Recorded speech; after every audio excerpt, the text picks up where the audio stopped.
नमस्कार साथियों, ये मैंने 11th क्लास के बच्चों के लिए बिजनेस स्टडी का फर्स्ट चैप्टर यहाँ पे वीडियो बनाई है। तो 11th क्लास के बच्चे यहाँ पे चाहे वो इंग्लिश मीडियम हो चाहे वो हिंदी मीडियम हो, दोनों लैंग्वेज में यहाँ पे सीख सकते हैं। तो सबसे पहले स्टार्ट करते हैं फर्स्ट चैप्टर बिजनेस स्टडी का, economic activities, business, profession, employment. ठीक है बच्चों, तो सबसे पहले आप पूछोगे कि मैं बिजनेस क्या होता है।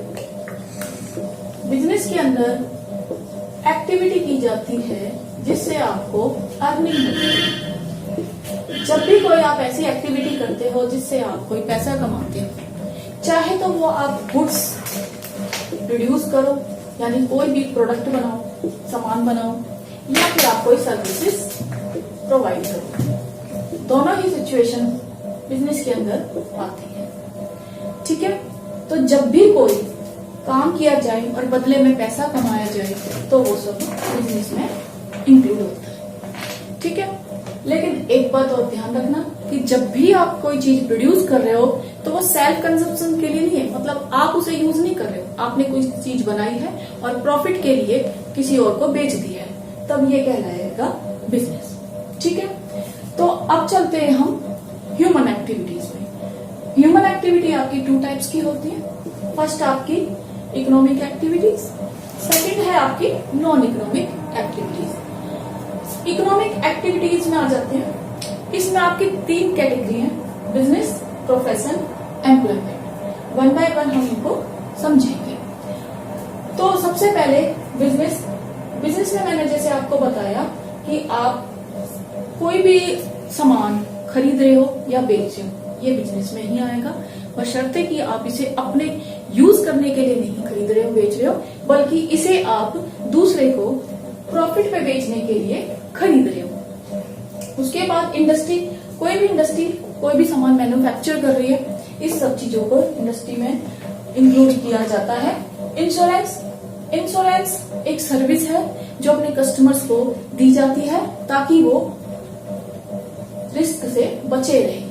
ठीक है, अगला ट्रांसपोर्ट। ट्रांसपोर्ट आप अपने आसपास देखते होंगे कि कोई भी सामान जहाँ पे बनता है वहां से दूसरी जगह पे भेजा जाता है, तो उसके लिए आपको ट्रांसपोर्ट की जरूरत पड़ती है। और इसके साथ ही आप ये भी ध्यान दें कि जब भी कोई सामान बनाया जाता है प्रोड्यूसर के द्वारा, तो तुरंत वो सेल आउट नहीं होता, कस्टमर तक पहुंचने तक बिक्री धीरे धीरे होती है। उस टाइम तक जिस चीज में वो रखा जाता है गोदाम, वेयर हाउस कहलाता है। ठीक है, और लोगों को ये बताने के लिए कि हमने क्या चीज प्रोड्यूस की है, क्या माल हमने बनाया है, इसके लिए हम क्या करते हैं, एडवर्टाइजमेंट। तो एडवर्टाइजिंग ये सर्विस है। ठीक है, तो ये सारी एक्टिविटी आपकी किस में आ जाती है, बिजनेस में। क्यों? क्योंकि आप कोई भी काम कर रहे हो, बदले में पैसा कमा रहे हो, इसीलिए ये इकोनॉमी एक्टिविटी कहलाती है। अब यहाँ पे और भी एग्जाम्पल पुट कर सकते हो, जैसे एक टीचर है, स्टूडेंट को पढ़ा रहा है और बदले में वो पैसा अर्न कर रहा है, तो ये भी क्या है, इकोनॉमिक एक्टिविटी। इसी के साथ साथ दूसरा कॉन्सेप्ट है आपका नॉन इकोनॉमिक एक्टिविटी। जिस काम को करने से आपको काम तो कर रहे हो लेकिन कोई पैसा नहीं मिल रहा, अर्निंग नहीं हो रही, यानी एक्टिविटी तो आपने की है प्लस नॉन अर्निंग, कोई अर्निंग नहीं हुई है। या तो आपने कोई रिलीजियस प्रीचिंग की है, यानी आपने कुछ धर्म प्रचार के लिए किया है, अपने पूजा पाठ कर्मकांड इन सब चीजों के लिए किया है, या फिर आपने कोई सोशल वर्क किया है, यानी ऐसे ही समाज सेवा की है। ठीक है, या फिर आप सिंपल लैंग्वेज में मैं कह सकती हूँ कि एक टीचर है, अपने ही बच्चे को पढ़ा रहा है जिसके बदले में उसे कोई फीस नहीं मिलती, तो ये किसमें आ जाएगा, नॉन इकोनॉमिक एक्टिविटीज में। अगर टीचर बाहर जाके पढ़ा रहा है काम, तो वो दोनों सिचुएशन में कर रहा है, यहाँ भी एक्टिविटी है, यहाँ भी एक्टिविटी है, लेकिन यहाँ एक्टिविटी के साथ क्या है, अर्निंग है। अर्निंग है तो वो इकोनॉमिक एक्टिविटी कहलाई जाएगी, और अगर अर्निंग नहीं है तो वो नॉन इकोनॉमिक एक्टिविटी कहलाई जाएगी। 11th क्लास में जब आप एग्जाम देखते हो तो वहां पे आपको एमसीक्यूज के थ्रू ये क्वेश्चंस पुट ऑन किए जाते हैं, या कई बार फिल इन द ब्लैंक्स में देखने को मिलते हैं कि एक एग्जाम्पल दे दिया जाएगा कि एक डॉक्टर ने अपने हॉस्पिटल में किसी रोगी का इलाज किया, तो बताइए ये कौन सी एक्टिविटी है, इकोनॉमी या नॉन इकोनॉमी? ये इकोनॉमिक एक्टिविटी है। अब मैं इसी बात को थोड़ा सा चेंज कर दूं कि उसी डॉक्टर ने घर पे जाके भी अपने बच्चे का इलाज किया, तो ये कौन सी इकोनॉमी है? तो अब आप कहोगे कि ये है non economic activity. I hope यहाँ तक आपको समझ में आ गया होगा। ठीक है। तो दूसरा है हमारा प्रोफेशन। प्रोफेशन क्या होता है? प्रोफेशन में जब भी ह्यूमन को कोई स्किल्स अर्न करनी होती है, क्या अर्न करनी पड़ती है? स्किल्स। तो स्किल्स कैसी हो सकती है?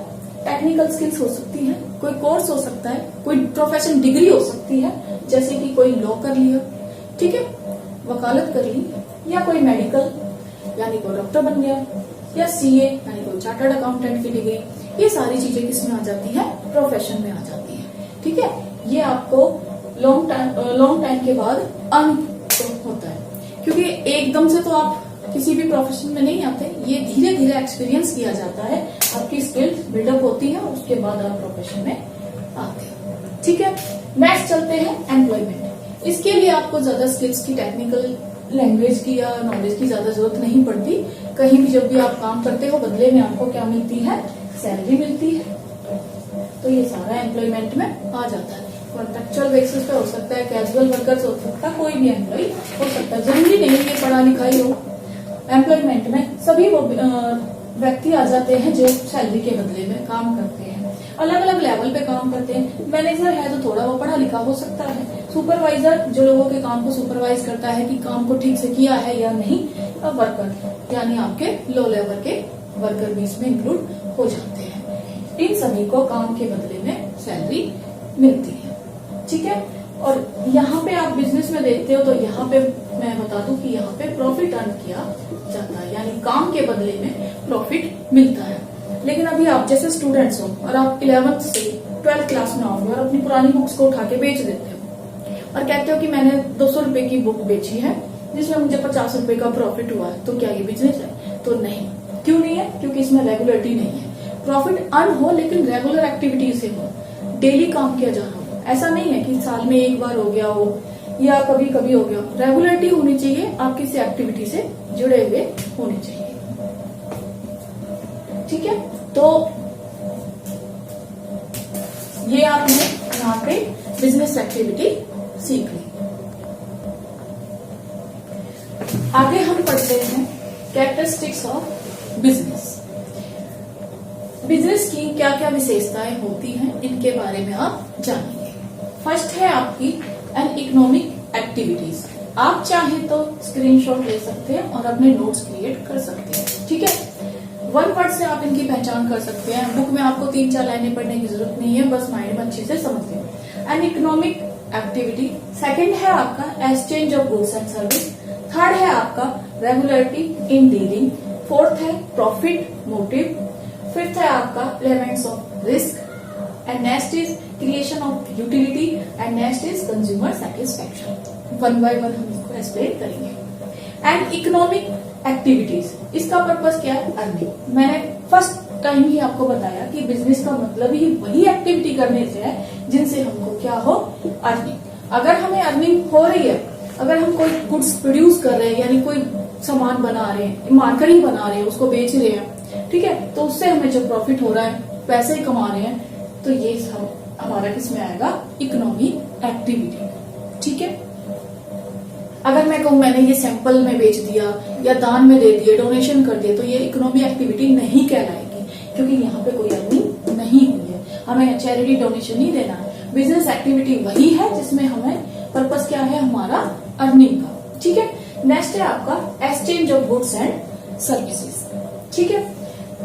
यहाँ पे जब भी आप कोई चीज बना रहे हो या किसी को दे रहे हो, बेच रहे हो, खरीद रहे हो, तो वो डोमेस्टिक होता है, घरेलू यूज के लिए नहीं होनी चाहिए। कई बार होता है ना कि जैसे हमारे फादर की शॉप है और हमें स्टेशनरी का कुछ सामान चाहिए, तो हमने अपने पापा की दुकान से ही कुछ सामान ले लिया और यूज कर लिया, ठीक है, तो वो exchange of goods and services नहीं है, ठीक है। तो यहाँ मैंने इसीलिए लिखा है कि नॉट फॉर डोमेस्टिक यूज। जब भी आप कोई चीज बाहर बेच रहे हो जिससे आप पैसा कमा रहे हो, तो वो होगा exchange of goods and service, ठीक है। Regularity in dealing. अभी मैंने थोड़ी देर पहले बताया कि जब भी आप कोई डीलिंग करोगे यानी कोई भी बिजनेस करोगे या कोई भी काम करोगे, वो रेगुलर होना चाहिए। ऐसा नहीं है कि आज का ऑफिस 1 साल के बाद कर रहे हो या 6 महीने के बाद कर रहे हो, आज कोई बुक बेच दी और प्रॉफिट अर्न कर लिया, फिर 1 साल के बाद आप नेक्स्ट क्लास में आए, फिर आप अपनी पुरानी बुक्स को बेच रहे हो, फिर आपको प्रॉफिट हो रहा है। ये सब नहीं है, आपकी रेगुलरिटी होनी चाहिए। आपने देखा ना दुकान वाले के जो स्टेशनरी है शॉप होती है, वो जो दुकान वाला होता है वो डेली बुक्स को परचेज करता है और डेली बेच रहा होता है, यानी रेगुलरिटी होती है उसकी एक्टिविटी। नेक्स्ट आइए आप प्रॉफिट मोटिव। अब कोई भी व्यक्ति काम क्यों करता है, कोई भी पर्सन है वो किस लिए काम कर रहा है, ताकि इसको क्या हो, प्रॉफिट अर्न हो। ठीक है, कभी देखा जितने की आप सामान लाते हो शॉपकीपर उतने का ही आपको बेच रहा हो? नहीं, शॉपकीपर अगर कोई चीज 20 रुपए की लाता है, ठीक है, तो वो आपको 25 की बेच रहा है। इसका मतलब 5 रुपए को क्या कर रहा है, प्रॉफिट को अर्न कर रहा है। ठीक है, जिसके लिए वो काम कर रहा है, पूरे दिन शॉप पे बैठा है।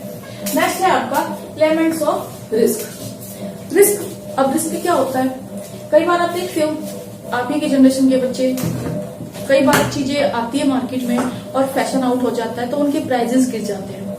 मान लीजिए कि किसी दुकानदार ने 50 रुपए की कोई चीज खरीदी और उसका फैशन आउट हो गया, ठीक है, अब वो 20 में बिक रही है, तो 30 रुपए क्या हो रहा है उसका, लॉस। तो बिजनेस में सिर्फ प्रॉफिट ही नहीं होता, लॉस भी होता है। तो जिस लॉस को बेयर करना पड़ता है, यानी सहन करना पड़ता है, कौन करेगा सहन, ओनर। कई बार फैशन आउट हो गया, कई बार चीजें पुरानी हो गई, तकनीकी चीजें जो होती है, टेक्नोलॉजिकल चीजें जो होती है वो पुरानी हो गई, ठीक है। तो इस तरह से कई बार चीजें होती है ना, पेरिशेबल गुड्स जो होती है खराब हो जाती है। जैसे मान लीजिए पनीर है, पनीर खराब हो जाता है जल्दी, ठीक है, दूध है, दूध भी जल्दी खराब हो जाता है। ऐसी कुछ चीजें हैं जो खराब हो जाती है, तो जरूरी थोड़ी है कि बिजनेस में जितना सामान लाया गया है उतना ही तुरंत बिक जाए। तो यहाँ पे रिस्क होता है, यानी जोखिम उठाना पड़ता है। तो क्या कहते हैं कि जितना हाई रिस्क होगा उतना ही हाई प्रॉफिट अर्न होगा। ठीक है, एक एंटरप्रेन्योर यानी एक बिजनेसमैन की यही पहचान होती है कि जितना उसमें हाई रिस्क लेने की क्षमता होती है उसकी अर्निंग उतनी ही ज्यादा होती है। नेक्स्ट आ जाइए creation of utility. Creation of utility क्या है, उपयोगिता। 7th 8th क्लास में भी आपने एक छोटा सा पढ़ा होगा कि कोई भी वस्तु, प्लेस यूटिलिटी, टाइम यूटिलिटी और फॉर्म ऑफ क्रिएशन। जब किसी भी वस्तु को बनाया जाता है यानी एक आकार दिया जाता है, ठीक है, जैसे मिट्टी है, मिट्टी की कोई कीमत नहीं है, ठीक है, लेकिन जहां पे आप घर बना रहे हो या जहां पे पौधे लगा रहे हो, नर्सरी है, अब उसे खरीद के ला रहे हो, ठीक है, तो वहां यूटिलिटी है, यानी प्लेस, जिस जगह पे उसे पहुंचाया जा रहा है, ठीक है, तो प्लेस यूटिलिटी है। टाइम यूटिलिटी है, टाइम की भी कीमत होती है, ठीक है, तो चीजों को टाइम पे ही तैयार किया जाता है, टाइम पे ही कंज्यूमर को पहुंचाया जाता है। और ऐसे ही फॉर्म ऑफ क्रिएशन, जैसे कि मिट्टी से अगर मैं कहूं कि किसी ने, कुम्हार ने घड़ा बनाया हो, तो घड़े की जो क्रिएशन किया है, जो क्रिएटिविटी की है, वो किस लिए की है, ताकि कुछ उससे अर्न किया जा सके, किसी के वो काम आ सके। तो चीजों को उस फॉर्म में क्रिएट करना ताकि उन्हें बेच के भी आपको प्रॉफिट अर्न हो, ये भी बिजनेस में ही आता है। आसपास आपको छोटे मोटे कारीगर भी दिखते हैं जो चीजों को बनाते हैं और बना के उसी फॉर्म में बेचते हैं ताकि उनसे कस्टमर के लिए सेटिस्फाइड हो, यानी ग्राहकों की जरूरतों को पूरा किया जाए। नेक्स्ट पॉइंट है आपका कंज्यूमर सेटिस्फेक्शन। अब कंज्यूमर सेटिस्फेक्शन क्या कहता है कि पहले ये देखिए आप कि ग्राहक कौन है। अब ये नया कॉन्सेप्ट आया है कि जब ग्राहक यानी कंज्यूमर यानी कस्टमर आपके जब सेटिस्फाइड होंगे, उनकी जरूरत को उन्हें देखें, अगर वो सेटिस्फाइड हैं, उनकी जरूरतें पूरी हो रही हैं, आप जो भी प्रोडक्ट बना रहे हो, बेच रहे हो, उससे कस्टमर खुश है, डिलाइट है, हैप्पी है और वो सेटिस्फाइड है, तभी आपके प्रोडक्ट को अच्छे से प्रॉफिट मिलेगा। ठीक है, ये है आपका कंज्यूमर सेटिस्फेक्शन। तो इस तरह से आपकी सारी कैरेक्टरिस्टिक्स है बिजनेस की। है आपका प्रोफेशन, ठीक है, तो अब प्रोफेशन मैंने बताया कि प्रोफेशन में क्या इंक्लूड करते हैं आप, स्किल्स। कोई भी स्किल्स हो सकती है, कोई भी डिग्री हो सकती है, या टेक्निकल स्किल्स हो सकती है, टेक्निक्स हो सकती है, ठीक है। तो इनके कैरेक्टरिस्टिक्स हैं जिनके बारे में जानते हैं। कैरेक्टरिस्टिक्स ऑफ प्रोफेशन, फर्स्ट है आपका body of specialised knowledge and technique. ये क्या कहता है कि कोई भी साधारण ऑर्डिनरी पर्सन, ये नहीं है कि बस सिंपल सा कोई भी कोर्स कर दिया उसको भी आप प्रोफेशन करोगे, नहीं। इसमें आपको नॉलेज होनी चाहिए, डिग्री होनी चाहिए, और वो कैसे होगी, किससे जुड़ना पड़ेगा आपको, formalise method of acquiring training and experience. कई साल तक किसी रिकॉग्नाइज इंस्टीट्यूशन से या फिर किसी भी अच्छे मेडिकल कॉलेज हो गया या फिर सीए का हो गया, यानी जैसे कि आईसीएस, इनसे जुड़ना होता है, जिनमें मेंबरशिप के लिए भी आपको एंट्रेंस टेस्ट देने पड़ते हैं। ठीक है, यहाँ पे आपको कुछ कोड ऑफ कंडक्ट भी समझाए जाते हैं। कोड ऑफ कंडक्ट क्या कहता है कि अगर आप डॉक्टर बन चुके हैं या डॉक्टर बनने जा रहे हैं तो आपको ट्रेनिंग में ही ये समझा दिया जाता है कि मोरालिटी, ऑनेस्टी, ये सब चीजों को आपको ध्यान में रखना है। और इन्हीं चीजों के बेस पे इनको एक ओथ भी दिलाई जाती है जिसमें ये कहा जाता है कि जब भी आप काम करेंगे तो वहां पे प्रायोरिटी किसको देंगे, सर्विस को। तभी कहते हैं कि डॉक्टर को भगवान का रूप माना जाता है। कोई भी इमरजेंसी हो तो ये अपनी इकोनॉमिक कंसीडर नहीं करेंगे, इकोनॉमिक चीज से उठकर इन्हें क्या देनी होती है, अपनी सर्विसेज देनी होती है।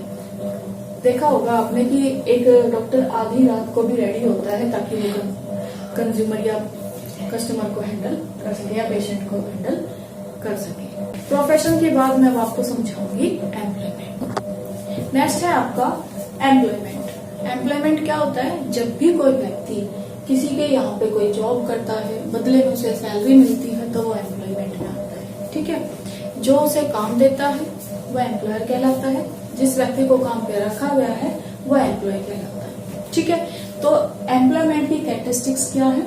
फर्स्ट है आपका सर्विस टू अदर्स, यानी जिसको काम पे रखा गया है उसका काम क्या है कि वो अपने जो उसके मालिक है जिसने उसे काम पे रखा उसको सर्विसेज देगा। ठीक है, वो दूसरों को सर्विस प्रोवाइड करता है। सेकंड है आपका पर्सनल सर्विस। इसमें क्या होता है कि वो जो सर्विस खुद दे रहा है, अगर किसी दिन बीमार है तो काम नहीं कर सकता, ऐसा नहीं है कि वो अपनी जगह किसी दूसरे को भेज देगा, नॉट टू सर्व अनदर। ठीक है, वो किसी दूसरे को नहीं भेज सकता, जिसका काम है वो खुद ही पर्सनली करेगा। थर्ड है आपका एग्रीमेंट। एग्रीमेंट किस किस के बीच में होता है, एक एम्प्लॉयर और एम्प्लॉय के बीच में। ठीक है, इनके बीच में टेम्परेरी भी हो सकता है, कैजुअल, परमानेंट या कॉन्ट्रैक्ट। ठीक है, कॉन्ट्रैक्ट बेस पे भी ये चीजें हो सकती है। नेक्स्ट है आपका सर्वेंट। सर्वेंट क्या करता है, यानी जब भी आप कोई एम्प्लॉयमेंट है, यानी जब भी आप कोई काम कर रहे हो तो वो सारा काम कौन सा किया जाएगा, सिर्फ ऑर्डर को फॉलो किया जाएगा। आपको कुछ भी अपनी तरफ से नहीं करना होता, जैसा बोला जाता है वैसा ही किया जाता है, क्योंकि आपको हर काम के पैसे दिए जा रहे हैं तो आपका फर्ज बनता है कि आप सिर्फ ऑर्डर्स को ही फॉलो करोगे, यानी आप क्या करोगे, फॉलो द ऑर्डर्स। नेक्स्ट है आपका नो नीड ऑफ कैपिटल। जैसे मैंने आपको बताया कि बिजनेस में आपको कैपिटल भी लगानी पड़ती है, रिस्क उठाना पड़ता है और बदले में आपको प्रॉफिट मिलता है, लेकिन यहाँ एम्प्लॉयमेंट में ऐसा नहीं होता। आपको एम्प्लॉयमेंट में आने के लिए कोई भी कैपिटल की जरूरत नहीं पड़ती। ठीक है, सीधा आप एक जॉब देते हो, ढूंढते हो, इंटरव्यू देते हो और एक जॉब पे आप सेट हो जाते हो, बदले में आपको अर्निंग होती है, सैलरी होती है। ठीक है, आगे है नो रिस्क। ठीक है, एक एम्प्लॉयमेंट में कोई भी रिस्क नहीं होता। क्यों? क्योंकि जिसने आपको काम पे रखा है, जो मालिक है, ऑनर है, वही सारे रिस्क बेयर करेगा, आपके रिस्क नहीं होते। ठीक है, नेक्स्ट है आपका नेचर ऑफ एम्प्लॉय। कौन कौन से एम्प्लॉय हो सकते हैं, गवर्नमेंट हो सकते हैं, प्राइवेट हो सकते हैं। ठीक है, और जब जिसको रखा जाता है वो क्या कहलाता है, एम्प्लॉय। तो आप कहते हैं ना कि आप गवर्नमेंट एम्प्लॉय हो या प्राइवेट एम्प्लॉय हो, तो ये सब आपका इसमें शामिल होता है। बेटा 11th क्लास में जब आपके टीचर्स आपसे नोट्स बनवाते हैं तो यहाँ पे कुछ डिफरेंसेस होते हैं, तो उन डिफरेंसेस को प्रेजेंट करने का बेटा यही तरीका होता है कि आपको वहां पे ये हेडिंग जरूर डालनी होती है, बेसिस ऑफ डिफरेंसेस, यानी आपको अंतर स्पष्ट करने हैं तो इनके पॉइंट्स भी डालने होते हैं। क्योंकि एग्जाम में क्या होता है, आगे आप 12th में भी आओगे तो सिलेक्टेड पॉइंट्स को हाईलाइट कर दिया जाता है कि इन्हीं 2 पॉइंट्स में आप डिफरेंसेस यानी अंतर बताइए। तो मैंने यहाँ भी जो आपको टॉपिक्स पढ़ा है उन्हीं में अंतर बता रही हूँ, बिजनेस, प्रोफेशन और एम्प्लॉयमेंट। तीनों में जो अंतर है उनको किस तरह से डिफाइन करना। जब आप नोट्स बनाओ तो स्क्रीनशॉट लेके प्लीज इसे बना लेना देख के। पहला है आपका कमेंसमेंट। कमेंसमेंट मतलब स्थापना। फर्स्ट चलते हैं बिजनेस। जब भी आप कोई बिजनेस स्टार्ट करोगे तो वहां पे आपको लीगल फॉर्मेलिटी करनी पड़ती है, यानी अपनी कंपनी को रजिस्टर कराना पड़ता है। ठीक है, तो लीगल फॉर्मेलिटी के बिना आपका कोई भी बिजनेस स्टार्ट नहीं होता। नेक्स्ट है आपके प्रोफेशन। प्रोफेशन आप कहाँ से डिग्री लेते हो, कहाँ से स्किल सीखते हो? एक इंस्टीट्यूशन से। तो ध्यान रखें कि इंस्टीट्यूशन कैसा होना चाहिए, सर्टिफाइड होना चाहिए। ठीक है, नेक्स्ट बेटा आपका एम्प्लॉयमेंट। एम्प्लॉयमेंट यानी कहीं पे आप नौकरी कर रहे हो, जॉब लेते हैं, तो उसके लिए आपको सिर्फ एक अपॉइंटमेंट लेटर की जरूरत पड़ती है और किसी चीज की जरूरत नहीं पड़ती। जैसे ही अपॉइंटमेंट लेटर आपके हाथ में आ जाता है आपको जॉब मिल जाती है, आप उसे ज्वाइन कर लेते हो। नेक्स्ट है बेटा नेचर ऑफ वर्क।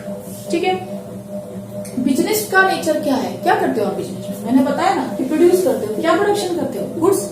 या तो आप चीजें बना के बेच रहे हो या फिर आप सर्विसेज प्रोवाइड कर रहे हो। सर्विसेज में मैंने आपको बताया जैसे बैंकिंग, इंश्योरेंस, ठीक है, ट्रांसपोर्ट, गोडाउन, एडवर्टाइजिंग, ये सारी आपकी सर्विसेज में इंक्लूड होती है। नेक्स्ट आ जाइए आप प्रोफेशन।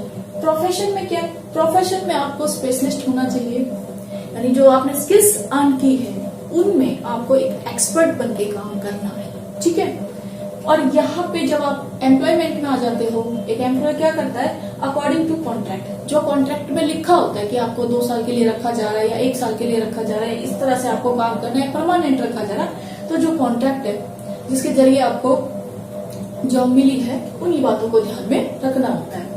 नेक्स्ट आ जाइए इन्वेस्टमेंट्स। इन्वेस्टमेंट्स का मतलब होता है पैसे लगाना।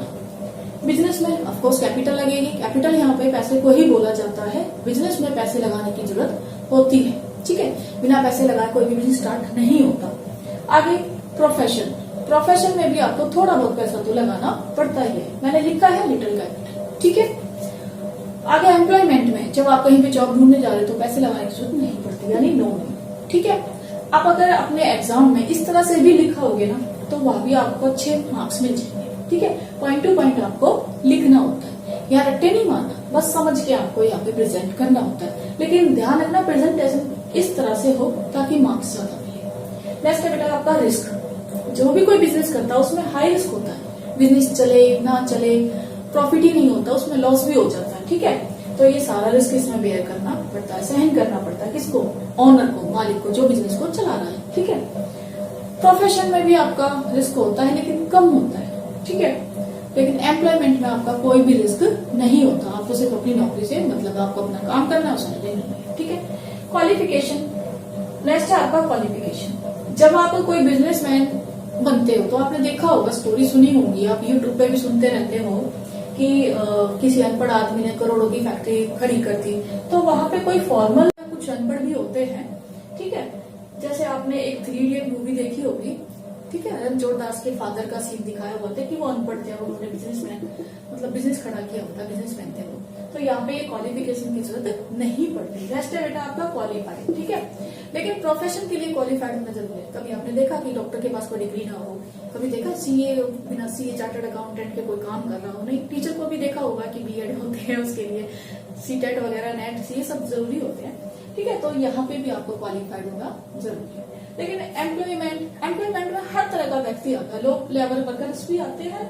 तो एवरी केस में जरूरी नहीं है कि हर कोई पढ़ा हो, दोनों चलते हैं। ठीक है, एक अच्छी जॉब कर रहे हो तो क्वालिफाइड होंगे, तो वहां पढ़े लिखे की जरूरत है। लेकिन अगर लो लेवल पे कर रहे हो तो वहां पे अनपढ़ को भी एम्प्लॉयमेंट में ही काउंट किया जाता है। ठीक है, 4th ग्रेड वर्कर्स जिन्हें हम बोलते हैं, सफाई कर्मचारी हो गए जैसे। ठीक है, आगे बेटा ऑब्जेक्टिव।